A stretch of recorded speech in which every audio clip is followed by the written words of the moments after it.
Robert Grant here. On this video I'm going to show you how to case in a rough door opening using just regular pine. This is my workshop, so I'm not real fussy. One coat of shellac will be more than enough for me. The pieces are already pre-cut and ready to use. I realized yesterday I only own 2 shims, so I've got a piece glued up here to make some shims with later. And then I'll be assembling this and showing you. These head casings are very simple. They'll be butt joints. And they will go up here like this. Okay, now it's time to make some shims.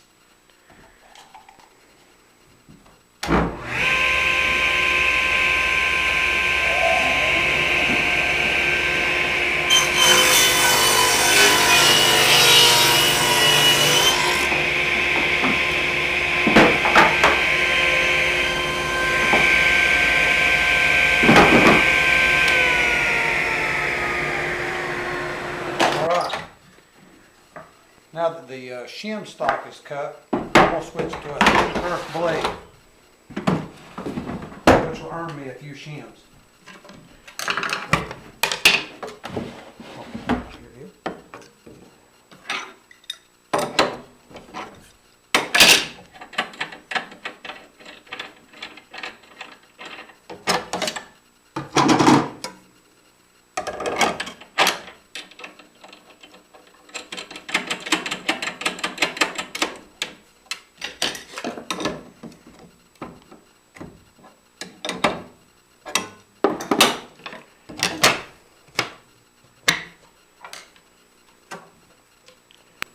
Alright, to make the shims, I've got my sled here and I've got a piece of scrap. I'm going to use just a small spacer to bring it up to the correct angle. And I'll clamp that in place.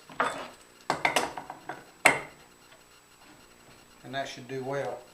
The sled's safer than using a miter.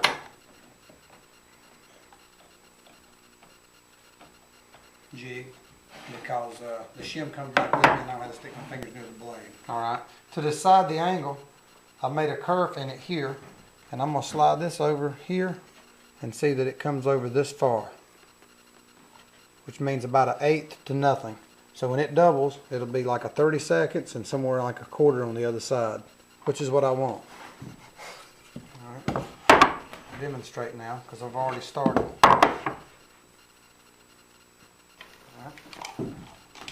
First piece is also a throwaway. Never use it.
That made a lot of shims. It did take a few minutes, but with a thin curved blade I got a few extras. I was scared of it going into this little curve, which it can do that right easy, but it didn't this time. And I always backed it when it got short, where it wouldn't be very stable. I backed it with this other piece. I'll cut this later so I don't bore you to death in this video. Okay, now with the shims put in place, they're taped so they won't fall during my video. I'm ready to nail it in place. This side here needed no shims, and it should be in place good enough to nail in. I'll be using 2-inch brad nails, and I'll put those in there.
That's all for the nails. So the shim's sticking out, I'll be using a chisel to clean that up.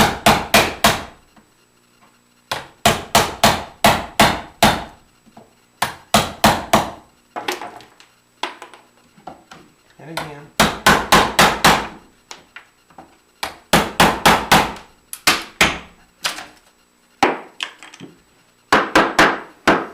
Where the shim's cut, I can start attaching the side casings.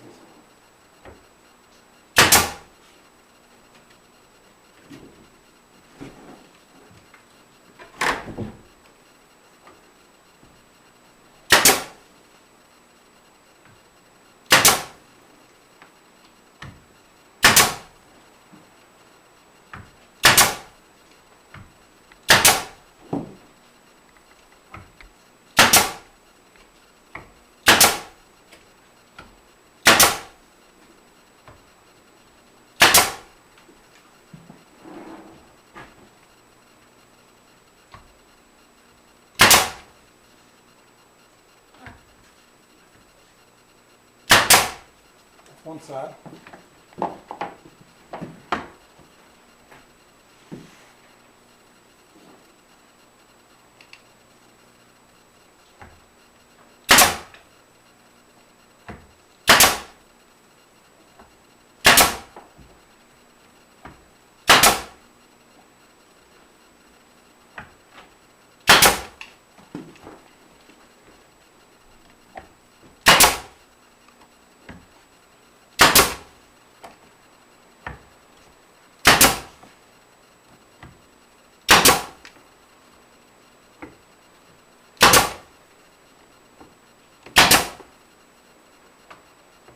Nail it to the sides through the sheetrock. I'm going to leave more than 1.5 inch.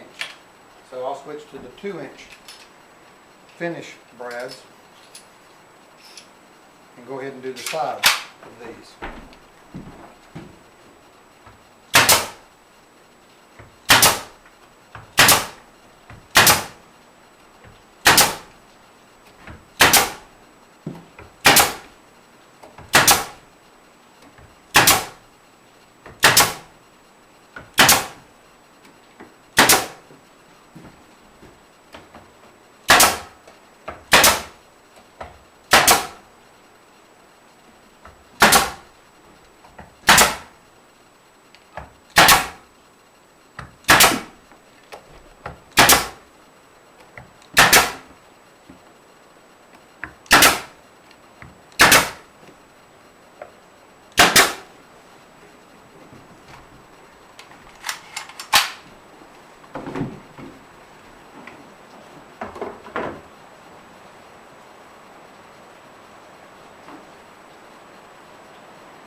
That in place, I'll patch it in place too.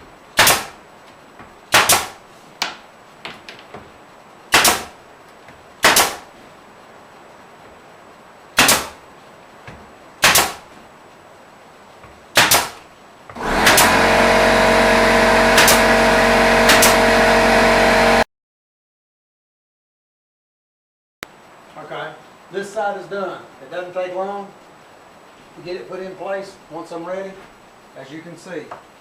Now I'll be moving on to the other side. Hello, I'm on the other side. As you can see, I didn't make this quite wide enough. The sheetrock, even after pounding it, it's not going to let it rest against here. So that's not a bad thing. I'm going to show you how to make it work. Come on over to the router.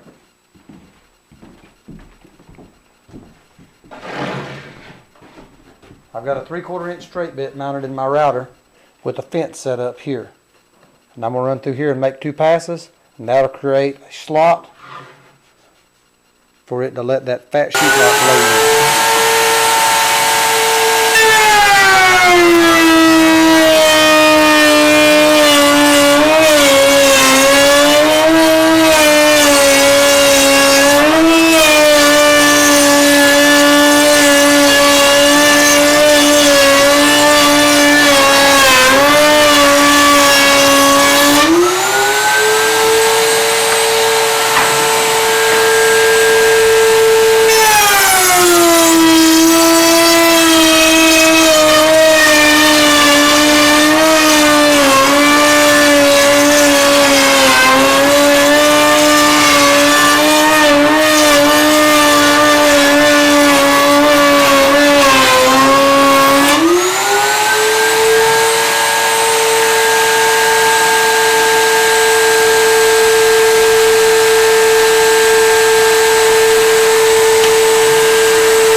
With the middle grooved out, now they'll fit like they're supposed to. I'll fasten them in place.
Now with them fastening here, I'll add the 2-inch nails over here to attach them to the framing.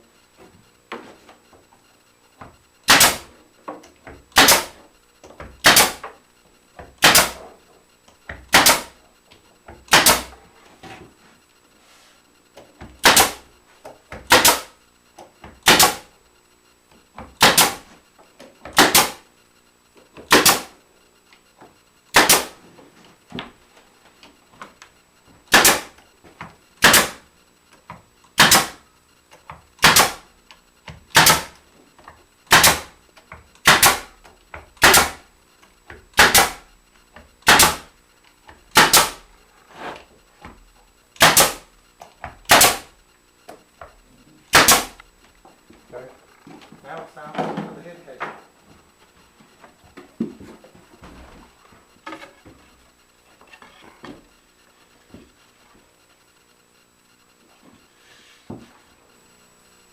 After adding a shim here to fix the head casings reveal, I'm ready now to put it up. I'll make sure it's flush and install.